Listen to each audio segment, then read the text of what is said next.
ಸ್ವಲ್ಪ ಮಾಹಿತಿ ಮತ್ತೆ ಅದರ ಅನುಭವವನ್ನ ನೀವು ಹೇಳಬೇಕು ಅಮ್ಮ. ಅಂದ್ರೆ ಈಗ ಅದನ್ನ ತಗೊಂಡ್ರೆ ನಮ್ಗೆ ಏನ್ ಯೂಸ್ ಆಗುತ್ತೆ, ಅಥವಾ ಯಾಕೆ ಅದನ್ನ ತಗೋಬೇಕು, ದೀಕ್ಷೆಗಳನ್ನ ತಗೋಬೇಕು, ಅನುಷ್ಠಾನಗಳನ್ನ ಮಾಡಬೇಕು, ಅದ್ರ ಬಗ್ಗೆ ಸ್ವಲ್ಪ ಹೇಳಿ ಅಮ್ಮ. ದೀಕ್ಷೆ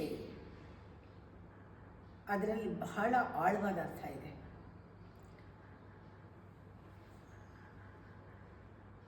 ಶ್ರವಣ, ಮನನ, ನಿಧಿಧ್ಯಾಸನ ಅಂತ ಹೇಳ್ತೀವಿ.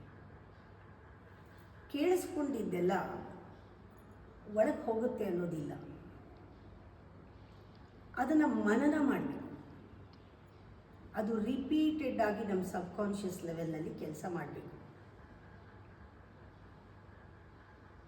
ರಿಪೀಟೆಡ್ ಆಗಿ ಕೆಲಸ ಮಾಡೋದ್ರಿಂದ ಅದು ಒಳಗಡೆ ಇಳಿಯುತ್ತೆ. ಗ್ರಹಣ ಶಕ್ತಿ ನಮಗೆ ಜಾಸ್ತಿ ಆಗುತ್ತೆ. ನಾವು ಏನು ಕೇಳಿದ್ವೋ ಅದು ಒಳಗಡೆ ಇಳಿದು, ಅದರಲ್ಲೂ ಮಂತ್ರಗಳು ರಿಪೀಟೆಡ್ ಆಗಿ ಹೇಳಿದಾಗ ನಮ್ಮ ಒಳಗಡೆ ಇಳಿದಾಗ ಪೆನೆಟ್ರೇಟ್ ಆಗುತ್ತೆ, ನಮ್ಮ ಕಾನ್ಷಿಯಸ್ ಲೆವೆಲ್ಗೆ ಹೋಗುತ್ತೆ. ಆ ಮಂತ್ರಗಳು ಕೆಲಸ ಮಾಡುತ್ತೆ. ಆ ಮಂತ್ರಗಳು ಒಳಗಡೆ ಹೋದಾಗ ಅದರ ವೈಬ್ರೇಷನ್ ಫೀಲ್ ಆಗುತ್ತೆ. ಆ ವೈಬ್ರೇಷನ್ನಲ್ಲಿ ಒಂದು ರೀತಿಯ ತಾಡನಗಳು ಆನಂದವನ್ನು ಕೊಡುತ್ತೆ. ಅದಕ್ಕೆ ನಾವು ಹೇಳ್ತೀವಿ, ಮಂತ್ರ ಅನ್ನೋದು ಸಾಮಾನ್ಯವಾದದ್ದಲ್ಲ. ಮಂತ್ರಕ್ಕೊಂದೇ ಒಳಗಡೆ ಹೋಗುವಂಥ ಶಕ್ತಿ ಇರೋದು. ಆ ಶಬ್ದನ ಬರೀ ಬಿಟ್ಬಿಡೋದಲ್ಲ, ಅದನ್ನು ಕೇಳಿದಾಗ ಆ ರೆಸೊನೆನ್ಸ್ನ ಫೀಲ್ ಮಾಡಿದಾಗ ಅದು ನಮ್ಮ ಚಿತ್ತದೊಳಗೆ ಇಳಿದು ಒಳಗಡೆ ಶುದ್ಧಿ ಮಾಡುತ್ತೆ. ನಿನ್ನ thinking and rethinking process of the mind ಏನಿದೆ, ಪದೇ ಪದೇ ಪದೇ ಓವರ್ ಥಿಂಕಿಂಗ್ ಸ್ಟಾಪ್ ಆಗುತ್ತೆ. ದೇಹದ ಫಿಸಿಕಲ್ ಬಾಡಿನೊಳಗೂ ಕೂಡ ಮಂತ್ರ ಎಂಟರ್ ಆಗೋಕ್ಕೆ ಸಾಧ್ಯ. ಮಂತ್ರದಿಂದ ಎಷ್ಟೊಂದು ಕಾಯಿಲೆಗಳು ಕ್ಯೂರ್ ಆಗುತ್ತೆ. ಮಂತ್ರದ ಶಕ್ತಿ ಅಷ್ಟೊಂದಿದೆ. ಹಾಗೆ ಮಂತ್ರ ನಮ್ಮ ಬುದ್ಧಿ ಮೇಲೆ ಪರಿಣಾಮ ಆಗುತ್ತೆ. ನಮ್ಮಲ್ಲಿ ಹೆಚ್ಚು ಆಲೋಚನೆಗಳಿದ್ದರೆ ಅದನ್ನು ಸೀಸ್ ಮಾಡುತ್ತೆ ಮಂತ್ರ. ಆಲೋಚನೆಗಳು ನಿಲ್ಲುತ್ತೆ. ಪದೇ ಪದೇ ಆ ಮಂತ್ರ ನಮ್ಮಲ್ಲಿ ಕೆಲಸ ಮಾಡಿ ಅದರ ರೆಸೊನೆನ್ಸಿಂದ ನಮ್ಮ ಬುದ್ಧಿ ಚುರುಕಾಗುತ್ತೆ, ತೀಕ್ಷ್ಣವಾಗುತ್ತೆ. ಈ ಮಂತ್ರ ನಮ್ಮನ್ನು ಒಳಗಡೆ, ಒಂದೊಂದು ಮಂತ್ರವೂ ಕೂಡ ಒಂದು ಲೆವೆಲ್ ಆದಮೇಲೆ ಅದು ಬ್ಲಾಸ್ಟ್ ಆಗೋದು ಅಂತಾರೆ. ಅದು ಎಕ್ಸ್ಪ್ಲೋಡ್ ಆಗಿ ಆ ಎನರ್ಜಿ ಫೀಲ್ ಆಗುತ್ತೆ, ಮಂತ್ರದ ಎನರ್ಜಿ. ಆವಾಗ ಲೈಟ್ ಬರುತ್ತೆ, ಒಳಗಡೆ ಬೆಳಕು ಕಾಣಿಸುತ್ತೆ. ಜ್ಞಾನದ ಬೆಳಕದು, ಅದು ಸಾಮಾನ್ಯವಾದ ಬೆಳಕಲ್ಲ. ನಮ್ಮ ಒಳಗಡೆ ಆ ಜ್ಞಾನ ಗೊತ್ತಾಗುತ್ತೆ, ನಮಗೆ ಅರಿವು ಬರುತ್ತೆ. ಬೇಕಾದಷ್ಟು ನಮ್ಮ ಮನುಷ್ಯನಾಗಿ ನಾವು ಹುಟ್ಟಿದ ಮೇಲೆ ಇಂಥ ದೀಕ್ಷೆಗಳು, ಮಂತ್ರ ದೀಕ್ಷೆಗಳು ಆಗದೇ ಇದ್ದರೆ ಜನ್ಮನೇ ವ್ಯರ್ಥ ಆಗೋಗುತ್ತೆ. ನಾವೇನಿದ್ರೂ ಹೊರಗಡೆ ವಿಚಾರ ತಿಳ್ಕೊಳ್ತೀವಿ. ಆ ಮಂತ್ರ ಅನ್ನೋದು ನಮ್ಮ ಒಳಗಡೆಗೆ ಕೆಲಸ ಮಾಡೋದು. ಹೊರಗಡೆ ಕೆಲಸ ಮಾಡೋದಿರಲಿ, ಹೊರಗಡೆ ಒಳ್ಳೆ ವೈಬ್ರೇಷನ್ ಮಂತ್ರ ಕೇಳಿದ್ರೆ ಸಾಕು. ಶ್ರೀ ಸೂಕ್ತ, ಪುರುಷ ಸೂಕ್ತ, ರುದ್ರ, ಹೊರಗಡೆ ಒಂದು ವಾತಾವರಣದಲ್ಲೇ ಒಂದು ವೈಬ್ರೇಷನ್ ಫೀಲ್ ಆಗುತ್ತೆ. ನಾನು ಆವಾಗಲೇ ಹೇಳಿದ್ದೀನಿ, ಒಂದು ಗಂಟೆ ಶಬ್ದ ಇರ್ಬೋದು, ಒಂದು ಸತಿ ಆದಾಗ ಸುತ್ತ ವಾತಾವರಣದಲ್ಲಿ ಏನೋ ಒಂದು ಶಾಂತವಾದ ಒಂದು ಅಲೆಗಳು ಹೇಳುತ್ತೆ. ಅಂದಮೇಲೆ ನಾವು ಅದನ್ನು ಒಳಗಡೆ ತಗೊಂಡ್ರೆ ಪ್ರತಿಯೊಂದು ಮಂತ್ರಕ್ಕೂ ಒಂದೊಂದು ದೇವತಾ ಶಕ್ತಿ ಇದೆ. ಆ ದೇವತಾ ಶಕ್ತಿ ಆಕಾರ ತಗೊಳ್ಳುತ್ತೆ. ಪ್ರತಿಯೊಂದು ಮಂತ್ರಕ್ಕೂ ಯಂತ್ರ ಇದೆ, ಆ ಆಕಾರ ತಗೊಳ್ಳುತ್ತೆ. ಆ ಯಂತ್ರ ಮಂತ್ರವನ್ನು ತಿಳ್ಕೊಳ್ಳೋದೇ ತಂತ್ರಜ್ಞಾನ ಅಂತ ಹೇಳ್ತಾರೆ. ಇದು ಭಾರಿ ದೊಡ್ಡ ಟೆಕ್ನಿಕ್ ಇದು. ಆದರೆ ಯಾರು ಧ್ಯಾನ ಮಾಡಿ ಪ್ರತಿಯೊಂದು ಮಂತ್ರಗಳನ್ನು ಚೆನ್ನಾಗಿ ಪಠಿಸಿ ಅದರ ಶಕ್ತಿ ಮಹಿಮೆಗಳನ್ನು ತಿಳ್ಕೊಂಡು ಪ್ರತಿಯೊಂದು ಮಂತ್ರಕ್ಕೂ ಇರುವ ದೇವತೆಗಳನ್ನು ತಿಳ್ಕೊಂಡು ಆ ದೇವತೆಗಳನ್ನು ಒಲಿಸ್ಕೊಂಡಿರ್ತಾರೋ ಅವರು ದೀಕ್ಷೆಯನ್ನು ಕೊಡ್ತಾರೆ. ಅವರು ಗುರು ಅಂತ ಹೇಳ್ತಾರೆ. ಅವ್ರಿಗೆ ಒಳಗಡೆ ಹೋಗೋಕ್ಕೆ ದಾರಿ ತೋರಿಸೋಕ್ಕೆ ದೀಕ್ಷೆಯನ್ನು ಕೊಟ್ಟು ಮಂತ್ರ ದೀಕ್ಷೆಯನ್ನು ಕೊಡ್ತಾರೆ. ಹೀಗೆ ಪ್ರತಿಯೊಬ್ಬರಿಗೂ ಸ್ಪಿರಿಚುವಲ್ ಪಾತ್ನಲ್ಲಿ ನಾವು ಹೋಗಬೇಕಾದ್ರೆ ಒಂದು ದೀಕ್ಷೆ ಪುನರ್ಜನ್ಮವನ್ನು ಕೊಡುತ್ತೆ. ದೀಕ್ಷೆ ನಮ್ಮನ್ನು ಎಲಿವೇಟ್ ಮಾಡುತ್ತೆ. ಆದರೆ ಶಾಸ್ತ್ರಕ್ಕೆ ಮಾಡಿದ್ರೆ ಪ್ರಯೋಜನ ಆಗೋದಿಲ್ಲ. ಇದು ನೇಮಬದ್ಧವಾಗಿ ಮಾಡಿ ಡಿಸಿಪ್ಲಿನ್ ಆಗಿರೋ ಗುರುಗಳಿಂದ ತಗೊಂಡಾಗ ಖಂಡಿತವಾಗ್ಲೂ ಪರಿಣಾಮ ಆಗುತ್ತೆ. ಅದರಲ್ಲಿ ನಮ್ಮ ಒಂದು ಹ್ಯೂಮನ್ ಸೈಕಾಲಜಿ ಏನಿದೆ ಅದಕ್ಕೆ ಮೀರಿ ಸೂಪರ್ ಹ್ಯೂಮನ್ ಸೈಕಾಲಜಿ ಅಂದರೆ ಡಿವೈನ್ ಮನಸ್ಸಿನ ಮನೋಧರ್ಮ ಬರುತ್ತೆ. ಆ ಮಂತ್ರಗಳು ನಮಗೆ ಒಂದು ದೈವಿಕ ಶಕ್ತಿಯನ್ನು ಕೊಡುತ್ತೆ, ಎಲ್ಲ ಸಿದ್ಧಿಗಳನ್ನು ಕೊಡುತ್ತೆ. ಸೂಪರ್ ನ್ಯಾಚುರಲ್ ಪವರ್ನ ನಾವು ಗಳಿಸ್ಕೋಬೋದು. ಬೇಕಾದಷ್ಟಿದೆ. ದೀಕ್ಷೆ ತಗೊಳ್ಬೇಕಾದ್ರೂ ಕೊಡೋದು ತಗೊಳ್ಳೋದು ಅಂದರೆ ವಸ್ತು ಅಲ್ಲ, ಅದು ಪಡ್ಕೊಳ್ಳೋದು, ಇದು ಯಾರೂ ಬಲವಂತ ಮಾಡಿ ಕೊಡೋಕ್ಕೂ ಆಗಲ್ಲ. ಅದರೊಂದು ಯೋಗ್ಯತೆ ಇದ್ದಾಗ ಅದು ತಾನೇ ಸಿಗುತ್ತೆ. ಅಂಥ ಗುರುಗಳ ಹತ್ರ ಹೋಗೋಕ್ಕೂ ಒಂದು ಟೈಮ್ ಬರಬೇಕಂತಾರೆ. ಆ ಟೈಮು ಗಡಿಯಾರ ಟೈಮ್ ಅಲ್ಲ, ನಮ್ಮ ಲೆವೆಲ್ ಆಫ್ ಥಿಂಕಿಂಗ್, ನಮ್ಮ ಮೆಂಟಲ್ ಡೈಮೆನ್ಷನ್. ನಾವು ನಿಜವಾಗ್ಲೂ ಪರಿಪಕ್ವ ಆಗ್ತಾಯಿದ್ರೆ, ನಮಗಿನ್ನೂ ಹಸಿವು ಬಂದರೆ ನಾನು ಇನ್ನೂ ಬೆಳಿಬೇಕು ಅನಿಸಿದಾಗ ನಮಗೆ ಒಳಗಡೆ ದಾರಿ ಕಾಣಿಸ್ಬೇಕಾದ್ರೆ ನಾವೇ ಅರಿಸ್ತೀವಿ ಗುರುನ. ಆ ಗುರು ಆ ಮೊಮೆಂಟಲ್ಲಿ ನಮ್ಮನ್ನು ಹುಡುಕೊಂಡು ಬರ್ತಾನೆ. ಆ ರೀತಿ ಗುರು ಶಿಷ್ಯರ ಒಂದು ಯೋಗವಾಗುತ್ತೆ. ಅದಕ್ಕೆ ಬರುತ್ತೆ, ಒಳಗಿಂದನೇ ಸಂಸ್ಕಾರದಿಂದ ಬರುತ್ತೆ. ನನಗೊಂದು ದೀಕ್ಷೆ ಬೇಕು, ನನಗೊಂದು ಮಂತ್ರ ಬೇಕು, ನಾನು ಜಪ ಮಾಡಬೇಕು, ನಾನು ನನ್ನನ್ನು ಒಳಗಡೆ ಬೆಳಿಬೇಕು, ನಾನು ಆ ಬೆಳಕನ್ನು ನೋಡಬೇಕು, ನಾನು ನನ್ನಲ್ಲಿ ಒಂದಾಗಬೇಕು, ಈ ಜನ್ಮ ಸಾರ್ಥಕವಾಗಬೇಕು. ಈ ರೀತಿಯೆಲ್ಲ ಯಾರಿಗೆ ಅಥೆಂಟಿಕ್ ಕ್ವೆಶ್ಚನ್ ಆ್ಯಂಡ್ ಆನ್ಸರ್ ನಮ್ಮೊಳಗೆ ಸಿಗುತ್ತೋ ಅಂಥವ್ರು ಹುಡ್ಕೊಂಡು ಬರ್ತಾರೆ. ಅಂಥವ್ರಿಗೆ ಖಂಡಿತ ಸಿಗುತ್ತೆ. ಚಿಕ್ಕ ಮಕ್ಕಳು ಇನ್ನೋಸೆಂಟ್ ಆಗಿದ್ದಾಗ ಅವರಿಗೆ ದೀಕ್ಷೆ, ನಾಲ್ಗೆ ಮೇಲೆ ಅಕ್ಷರ ಬರೆಯೋದು, ಆಮೇಲೆ ಕೈ ಹಿಡಿದು ಅಕ್ಷರಗಳನ್ನು ಬರೆಸೋವಾಗ ಓಂಕಾರ ಬರೆಸೋದು, ಇದೆಲ್ಲನೂ ಅವ್ರ ಮನಸ್ಸಿನ ಮೇಲೆ ಪರಿಣಾಮ ಆಗುತ್ತೆ. ಅದಕ್ಕೆ ಬೇರೆ ಬೇರೆ ಶಕ್ತಿಗಳಿವೆ ಒಂದೊಂದು ಮಂತ್ರಕ್ಕೂ. ಇದು ಒಂದು ದೊಡ್ಡ ವಿದ್ಯೆಯೇ ಇದು. ಇದ್ರ ಬಗ್ಗೆನೂ ಅಷ್ಟು ಇಷ್ಟ ಪದಗಳಲ್ಲಿ ಮಾತಾಡಿ ಮುಗಿಸೋಕ್ಕಾಗಲ್ಲ.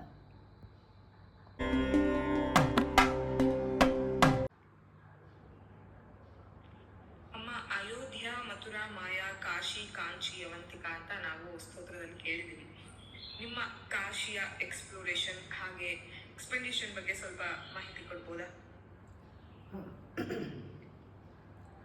ಕಾಶಿಗೆ ನಾನು ಫಸ್ಟ್ ಟೈಮ್ ಹೋದಾಗ, ಅದೇ ಒಂದೇ ಸತಿ ಹೋಗಿದ್ದು, ಹೋಗೇ ಇರಲಿಲ್ಲ, ಕೇಳಿದ್ದೆ. ಹೋದಾಗ ಎಸ್ಪೆಷಲಿ ನವದುರ್ಗ ಕಾಶಿಯಲ್ಲಿ ಆ ಗಲ್ಲಿನೆಲ್ಲ ಹೋಗ್ತಾ ಇದ್ದಾಗ ನನಗೆ ಆ್ಯಸ್ ಎ ಥರ್ಡ್ ಪರ್ಸನ್ ನನ್ನನ್ನು ನಾನು ನಿಂತ್ಕೊಂಡು ನೋಡ್ತಾ ಇದ್ದೆ. ಇದು ಯಾವ ರೀತಿ ಸ್ಟ್ರಕ್ಚರ್ ಆಗಿದೆ, ನಾನು ಎಲ್ಲಿಗೆ ಹೋಗ್ತಾ ಇದ್ದೀನಿ. ಚಿಕ್ಕ ದೇವಸ್ಥಾನಗಳು, ಪ್ರಥಮಂ, ಶೈಲಪುತ್ರಿ, ಬ್ರಹ್ಮಚಾರಿಣಿ, ಚಂದ್ರಘಂಟಿ, ಒಂದೊಂದಕ್ಕೂ ಒಂದೊಂದು ದೇವಸ್ಥಾನ ಇದೆ. ದೇವಿ ಉಪಾಸಕರಿಗಂತೂ ಕಾಶಿ ಒಂದು ಬಹಳ ಸೆಳೆಯುವಂಥ ಜಾಗ, ಶಕ್ತಿಪೀಠ. ಆ ಶಕ್ತಿನ ನಾವು ಅನುಭವಿಸ್ಬೇಕಷ್ಟೇ. ನಾನು ಈ ಸತಿ ಹೋದಾಗ ಡಿಸೈಡ್ ಮಾಡಿದೆ, ಇಲ್ಲಿ ಎಕ್ಸ್ಪ್ಲೋರ್ ಮಾಡೋದು ತುಂಬ ಇದೆ. ಎಕ್ಸ್ಪ್ಲೋರೇಷನ್ ಇನ್ ದ ಸೆನ್ಸ್, ನನ್ನನ್ನು ನಾನು ಎಕ್ಸ್ಪ್ಲೋರ್ ಮಾಡ್ಕೊಳ್ಳೋಕ್ಕೆ ಬೇಕಾದಷ್ಟು ಇಲ್ಲಿ ಗೈಡೆನ್ಸ್ ಸಿಗುತ್ತೆ, ಸೂಚನೆಗಳು ಸಿಗುತ್ತೆ. ಇಲ್ಲಿ ನನಗೆ ಯಾವ್ಯಾವ ದಿಕ್ಕಲ್ಲಿ ಹೋಗಬೇಕು ಒಳಗೆ ಅನ್ನೋದು ರಿವೀಲ್ ಆಗುತ್ತೆ. ಕೆಲವು ಸೀಕ್ರೆಟ್ಸ್ ರಿವೀಲ್ ಆಗುತ್ತೆ. ಎಕ್ಸ್ಪ್ಲೋರ್ ಅಂದರೆ ನಾನೇನು ಫಿಸಿಕಲಿ ಜಾಗ ಎಕ್ಸ್ಪ್ಲೋರ್ ಮಾಡಬೇಕಾಗಿಲ್ಲ, ನನ್ನಲ್ಲಿ ಎಕ್ಸ್ಪ್ಲೋರ್ ಮಾಡ್ಕೊಳ್ಳೋಕ್ಕೆ, ನನ್ನಲ್ಲಿ ಆ ಶಕ್ತಿ, 9 ಶಕ್ತಿಗಳನ್ನು ನನ್ನಲ್ಲಿ ನಾನು ನೋಡ್ಕೊಳ್ಳೋದಕ್ಕೆ. ನನಗೆ ಕಾಶಿ ಯಾವ ರೀತಿ ಕಾಣಿಸ್ತು, ಸಾವಿರಾರು ವರ್ಷಗಳ ಹಿಂದೆ ಯಾವ ರೀತಿ ಇದ್ದಿರಬಹುದು, ಆ ಒಂದು ವಿಜೃಂಭಣೆ ಕಾಣಿಸ್ತು. ನಮ್ಮ ಮೇಲಿಂದ ನೋಡಿದಾಗ ಕಾಶಿ ಆ ದೊಡ್ಡ ಒಂದು ಪರ್ವತದ ತಪ್ಪಲಲ್ಲಿ ಆ ಕಡೆ ಗಂಗೆ ಹರಿತಾ ಇರೋದು, ಆ ಪರ್ವತದ ತಪ್ಪಲಲ್ಲಿ ಅಲ್ಲಲ್ಲೇ ದೇವಸ್ಥಾನಗಳು, ಆ 9 ಆವರಣದಲ್ಲಿ 9 ದೇವಿಯರ ದೇವಸ್ಥಾನ, ನವದುರ್ಗಿಯರು, ಶಕ್ತಿ ದೇವತೆಗಳು, ಅಲ್ಲಿ ಋಷಿಗಳು ಮುನಿಗಳು ಧ್ಯಾನ ಮಾಡ್ತಿದ್ದ ಜಾಗ, ಗಂಗೆ ನದಿ ಹರಿತಾ ಇದ್ದಾಳೆ. ಇದು ಒಂದು ರೀತಿ ಹಾಗೆ ಕಾಣಿಸ್ತಾ ಇತ್ತು. ಮುಂಚೆ ಹಾಗಿತ್ತು, ಇವಾಗ ಒಂಥರ ಕುಸಿದೋಗಿದೆ, ಒಳಗಡೆ ಹಾಗೇ ಕುಸಿದೋಗಿದೆ. ಇವಾಗ ಪರ್ವತದ ತಪ್ಪಲಲ್ಲ, ಅದು ಮೇಲೆ ಕೆಳಗೆ ಇದೆ.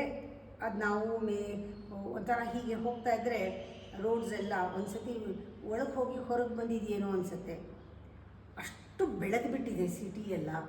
ಆಮೇಲೆ ಅದು ಘಾಟ್ನಲ್ಲಿ ಹೋಗ್ತಾ ಇದ್ದರೆ ಹೀಗಿರುತ್ತೆ, ಸಂದಿನಲ್ಲಿ ನಾವು ಹೋಗ್ತಾ ಇದ್ದರೆ ಅಲ್ಲಲ್ಲೇ ದೇವಸ್ಥಾನಗಳು ಹುಡ್ಕೊಂಡು ಹೋಗಬೇಕು.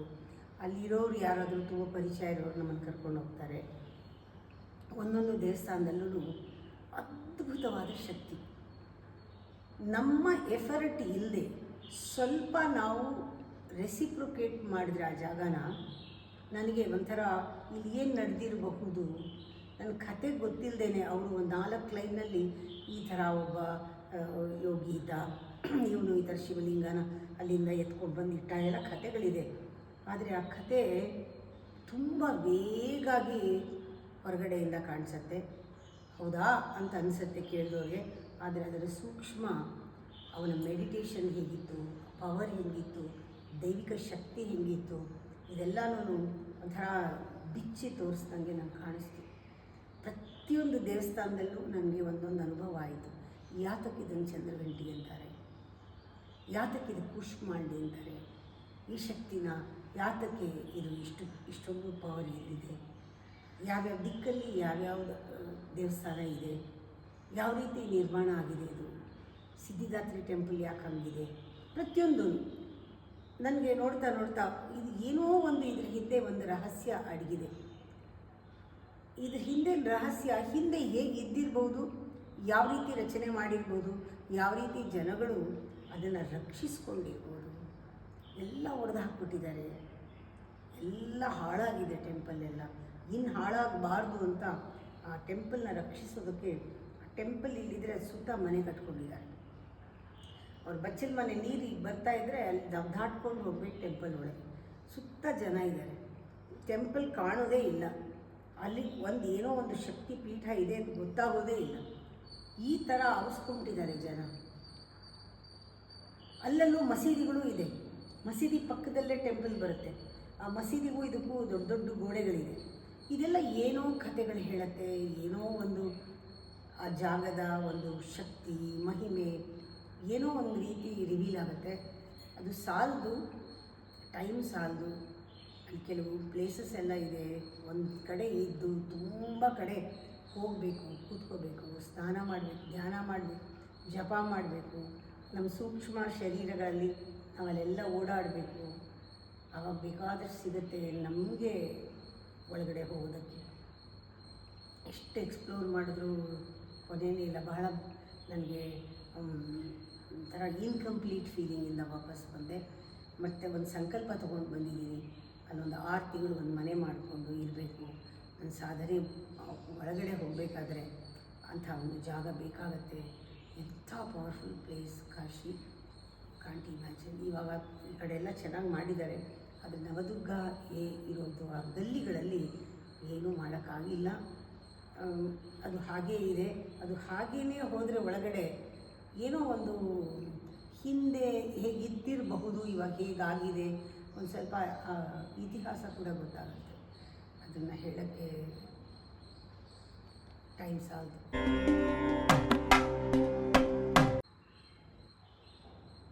ಅಂತ ನಾನು ದಿನೇ ಇದೆ ಅಮ್ಮ. ಸೊ ನೀವು ಸಾಕಷ್ಟು ಓದೋದಲ್ಲದೆ ಟ್ರಾವೆಲ್ ಕೂಡ ಮಾಡಿದ್ದೀರಾ. ಅಮೆರಿಕಾದಲ್ಲಿರೋ ಡೆತ್ ವ್ಯಾಲಿ ಮೆಡಿಟೇಷನಲ್ಲಿ ನಿಮ್ಗಾದ ಅನುಭವನ ಸ್ವಲ್ಪ ನಮ್ಮ ಜೊತೆ ಹಂಚ್ಕೊಳ್ಳಿ ಅಮ್ಮ. ಅದಲ್ಲದೆ ಅಮೆರಿಕದ ಗ್ರ್ಯಾಂಡ್ ಕ್ಯಾನಿಯನ್, ಈಜಿಪ್ಟ್ನ ಪಿರಮಿಡ್ಸು, ಸೌತ್ ಅಮೆರಿಕಾದ ಮಿಚ್ಪಿಚು, ಕೆನಡಾದ ಮಾಟೆ ಚರ್ಚು, ಮತ್ತು ಬಫು ಮೌಂಟೇನ್ಸು, ಭಾರತದ ಚಾರ್ಧಾಮ್, ಕನ್ಯಾಕುಮಾರಿ, ಹಾಗೆ ಇತರ ಜಾಗಗಳ ಅನುಭವಗಳನ್ನ ಕೂಡ ಹಂಚ್ಕೊಳ್ತೀರಾ ಅಮ್ಮ? ನಾನು ಟ್ರಾವೆಲ್ ಮಾಡೋದೇನೆ ನನಗೆ ಒಂಥರ ಆ ಒಳಗಡೆ ಇರೋ ಶಾಂತಿ ಏನಿದೆ ಅದು ನಂಗೆ ಇಂಥ ಜಾಗಕ್ಕೆ ಸ್ಪಿರಿಚುವಲ್ ಪ್ಲೇಸಸ್ಗೆ ಹೋದಾಗ ನಂಗೆ ಆಟೋಮ್ಯಾಟಿಕ್ಕಾಗಿ ಕನೆಕ್ಟ್ ಆಗುತ್ತೆ. ನಂಗೆ ಅದಕ್ಕೆ ಆ ಥರ ಆಕರ್ಷಣೆ ಜಾಸ್ತಿ. ಎಲ್ಲಿ ಹೋದರೂ ಕೂಡ ನಾನು ಪಿರಮಿಡ್ನ ಒಳಗಡೆ ಹೋದಾಗ ಒಂದು ಅದ್ಭುತವಾದ ಅನುಭವ ಆಯಿತು. ಒಂಥರ ಬಾಡಿಲೆಸ್ ಫೀಲಿಂಗ್, ಒಂಥರ ತುಂಬ ಲೈಟ್ ಅನುಭವ ಆಯಿತು. ತುಂಬ ಹೊತ್ತು ಕೂತ್ಕೊಂಡಿದ್ದೆ ಮೆಡಿಟೇಷನ್ಗೆ. ಅದೇ ಥರನೇ grand canyon, it's A beautiful place. ಅಲ್ಲಿ ಮೆಡಿಟೇಷನ್ ಆದಾಗ ನನಗೆ ಮಂತ್ರಗಳು ಕೇಳಿಸ್ತು. ಅದೊಂದು ಅದ್ಭುತವಾದ ಅನುಭವ. ಅದು ಸುಮಾರು ಒಂದು 2-3 ಗಂಟೆ ಹೊತ್ತು ಒಂದು ಕಡೆ ಕೂತಿದ್ರೆ ನಾನು ಹೇಳಲೇ ಇಲ್ಲ. ಡೆತ್ ವ್ಯಾಲಿ, ಯೆಲ್ಲೋ ಸ್ಟೋನ್, ಈ ಥರ ಬೇಕಾದಷ್ಟು ಜಾಗಗಳು ಅಮೇರಿಕಾನಲ್ಲಿದೆ. ಆಮೇಲೆ ಒಂದು ಫಾರೆಸ್ಟ್ಗಳಿದೆ, ಬ್ಯೂಟಿಫುಲ್ ಫಾರೆಸ್ಟ್, ಅಲ್ಲಿ ಮೆಡಿಟೇಷನ್ ಮಾಡೋಕ್ಕೂ ಚೆನ್ನಾಗಿದೆ. ಆಮೇಲೆ ಕೆನಡಾನಲ್ಲಿ ಕ್ಯಾಲ್ಗರಿನಲ್ಲಿ ಬ್ಯಾಂಫ್ ಮೌಂಟನ್ಸ್, ಮೆಡಿಟೇಷನ್ಗೆ ಬೆಸ್ಟ್ ಜಾಗ ಅದು. ತುಂಬ ಒಂದು ಹೆವೆನ್ಲಿ ಫೀಲಿಂಗ್ ಇದೆ ಅಲ್ಲಿ ಕೂಡ. ಈ ಥರ ತುಂಬ ಕಡೆ, ಕನ್ಯಾಕುಮಾರಿ ಇರ್ಬೋದು, ರಾಮೇಶ್ವರ ಇರ್ಬೋದು, ಕೆಲವು ದೇವಸ್ಥಾನಗಳಲ್ಲಿ ಗರ್ಭಗುಡಿ ಹತ್ರ ಕೂತ್ಕೊಂಡು ಧ್ಯಾನ ಮಾಡೋದು, ಇವೆಲ್ಲ ಯಾಕೆಂದರೆ ಅಲ್ಲಿ ಎನರ್ಜಿ ಆಲ್ರೆಡಿ ಇದೆ. ನಾನು ಅದೇ ಅಂದ್ಕೊಳ್ತೀನಿ, ನಾವು ಇಲ್ಲಿ ಬರೋಕ್ಕೆ ಮುಂಚೆನೇ ಎನರ್ಜಿ ಇದೆ. ಯಾವುದಾದ್ರೂ ಒಂದು ಜಾಗದಲ್ಲಿ ಎನರ್ಜಿ ಏನೂ ನಾವು ಮಾಡ್ದೇನೆ ಎಫರ್ಟ್ಲೆಸ್ ಆಗಿ ಎನರ್ಜಿ ಎಲ್ಲ ಕಡೆ ಇದೆ. ಆದರೆ ಆ ಕಾನ್ಸಂಟ್ರೇಟೆಡ್ ಫ್ಲೋ, ಆ ಡಾಮಿನೇಷನ್ ಆಫ್ ಎನರ್ಜಿ ನಾವು ಎಲ್ಲಿ ಫೀಲ್ ಮಾಡ್ತೀವಿ ಅಂದರೆ ಅದು 9 ಚಾನಲ್ನಲ್ಲಿ ಬಂದು ಒಂದು ಕಡೆ ಸೇರಿಕೊಳ್ಳುತ್ತೆ. 9 ಚಾನಲ್ ಎಲ್ಲ ಕಡೆನೂ ಅಂಡರ್ಗ್ರೌಂಡಲ್ಲಿ ಇರ್ಬೋದು, ಎಲ್ಲಿರ್ಬೋದೋ ಗೊತ್ತಿಲ್ಲ, ಅದಕ್ಕೆ 9 ದಿಕ್ಕಿಂದ ಬರ್ಬೋದು ಗೊತ್ತಿಲ್ಲ. ಹಾಗೆ 9 ಚಾನಲ್ನಲ್ಲಿ ಎನರ್ಜಿ ಬಂದು ಒಂದು ಕಡೆ ಸೇರಿಕೊಂಡಾಗ ಆ ಜಾಗ ಕಣ್ಣಿಗೆ ಕಾಣಲ್ಲ, ಅದರಲ್ಲಿ ತುಂಬ ಎನರ್ಜಿ ಇರುತ್ತೆ. ಇಲ್ಲಿ ಕೂಡ ಬಹಳ ಎಲ್ಲೆಲ್ಲಿ ನಾವು ಒಂದು ವಿಗ್ರಹಗಳನ್ನು ಸ್ಥಾಪನೆ ಮಾಡಿದ್ದೀವಲ್ಲ, ಆ ಪಾಯಿಂಟ್ಗಳು ಅಷ್ಟೇ, ಅಲ್ಲಿ ಏನೋ ಒಂದು ಸ್ಪೆಷಲ್ಲಾಗಿ ಆಕರ್ಷಣೀಯವಾದ ಒಂದು ಪಾಯಿಂಟ್ಸ್ ಅವೆಲ್ಲ. ಇಲ್ಲಿ 9 ವಿಗ್ರಹಗಳಿವೆ. 9 ವಿಗ್ರಹಗಳು ಕೂಡ ಯಾವುದೋ ಒಂದು ಚಾನಲ್ನ ಕನೆಕ್ಟ್ ಮಾಡುತ್ತೆ.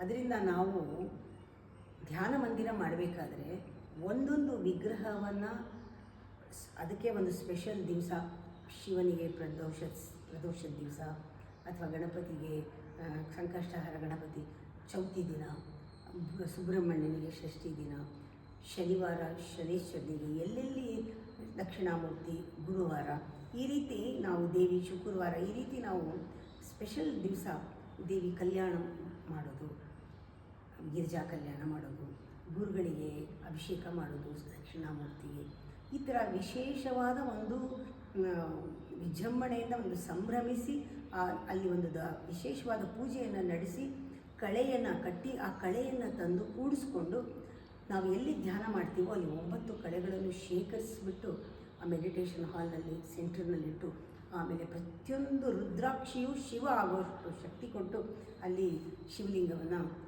ಸಹಸ್ರ ಲಕ್ಷ ರುದ್ರಾಕ್ಷದಿಂದ ಶಿವಲಿಂಗ ನಿರ್ಮಾಣ ಮಾಡುವ ಉದ್ದೇಶ ಇದೆ. ನನಗೆ ಆ ಸಟಲಿಟಿ ಬಹಳ, ಅದನ್ನು ತಿಳ್ಕೊಳ್ಳೋಕ್ಕೆ ಬಹಳ ಇಷ್ಟ, ಅದ್ರ ಮೇಲೆ ಎಕ್ಸ್ಪೆರಿಮೆಂಟ್ ಮಾಡೋಕ್ಕೆ ಇಷ್ಟ, ನನ್ನನ್ನು ತೊಡಗಿಸ್ಕೊಳ್ಳೋಕ್ಕೆ ಇಷ್ಟ. ಇದೆಲ್ಲವೂ ಬಂದಮೇಲೆ ಏನೋ ಲೈಫ್ ಭಾಳ ಇಂಟ್ರೆಸ್ಟಿಂಗ್ ಆಗಿದೆ.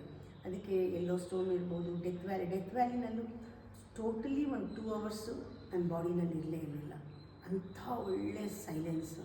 ಆ ಸೈಲೆನ್ಸ್ನಲ್ಲಿ ಆ ಸಣ್ಣ ಡ್ಯೂನ್ಸ್ ಮಧ್ಯ ಧ್ಯಾನ ಮಾಡಿದ್ದು, ಹಿಮಾಲಯದಲ್ಲಿ ಧ್ಯಾನ ಮಾಡಿದ್ದು. ಧ್ಯಾನ ನಮ್ಮ ಸ್ವರೂಪ ಅಂತ ಗೊತ್ತಾಗೋಯಿತು. ಇದು ಮಾಡಿದ್ದಲ್ಲ, ಆಗಿದ್ದದು. ಧ್ಯಾನ ಆಗೋಕ್ಕೆ ನಾವು ಸ್ವಲ್ಪ ಸ್ಪೇಸ್ ಕೊಡಬೇಕು, ಟೈಮ್ ಕೊಡಬೇಕು, ಆ ಫಂಕ್ಷನ್ ಆಗುತ್ತದೆ. ಆಗೋಕ್ಕೆ ನಾವು ಜವಾಬ್ದಾರರು. ಆ ರಿಸೆಪ್ಟಿವಿಟಿ ಇಟ್ಕೊಂಡು ಓಪನಾಗಿ ಕೂತ್ಕೊಂಡ್ರೆ ಕೆಲವು ಜಾಗ ಅಂತೂ ಬಹಳ ಸುಲಭವಾಗಿ ನಮ್ಮನ್ನು ಎಳ್ಕೊಂಡು ಹೋಗುತ್ತೆ. ಅಂಥ ಜಾಗಗಳವೆಲ್ಲ.